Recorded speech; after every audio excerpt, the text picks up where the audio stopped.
Sabato prende il via il convegno nazionale del Parlamento della legalità internazionale. Da tutta Italia stanno arrivando diverse personalità per riflettere sul tema dovere, legalità e gratitudine, quando le persone normali diventano eroi. Un evento culturale interconfessionale che gode del patrocinio della Presidenza del Consiglio dei Ministri.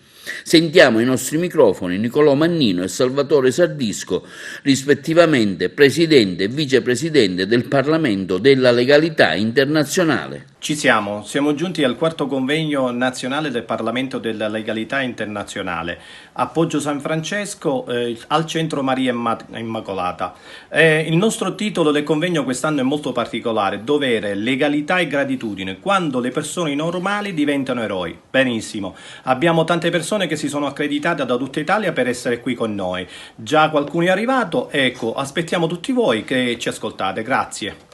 E sicuramente in questo incontro daremo vita a quello che è uno slogan molto significativo: essere quotidianamente eroi ma nella semplicità della bellezza della vita. E presenteremo questo bellissimo libro curato con i giovani e non solo, da tutte le regioni d'Italia, e ci vantiamo di farvi notare in anteprima, proprio ai nostri telespettatori di Tele1, come abbiamo un intervento culturale da parte del generale interregionale dell'Italia sud-occidentale della Guardia di Finanza, il generale Carmine Lopez, che come già voi sapete è presidente onorario del Parlamento della Legalità.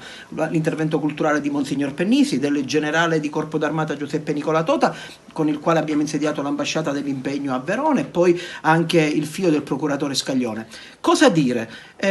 La gioia è immensa, l'entusiasmo c'è, la cosa che ci commuove tanto è vedere che cristiani, musulmani, cristiani ortodossi, ebrei stanno venendo per condividere con noi quello che è stato il monito di Gesù Cristo: fa che tutti siano una cosa sola. E allora essere una cosa sola significa metterci il cuore, metterci la faccia, metterci la gioia. Quindi vi aspettiamo contenti, gioiosi. Attenzione, misure anti-Covid al massimo della sicurezza, perché l'ANPAS con Fabio Lamantia ha già predisposto una squadra di persone abbastanza accreditate anche dal punto di vista medico, ma siamo pronti a partire nel nuovo anno perché non abbiamo paura del virus dell'indifferenza. Noi vogliamo protagonisti e persone valide che cantano la bellezza dell'essere vivi. Crediamoci insieme.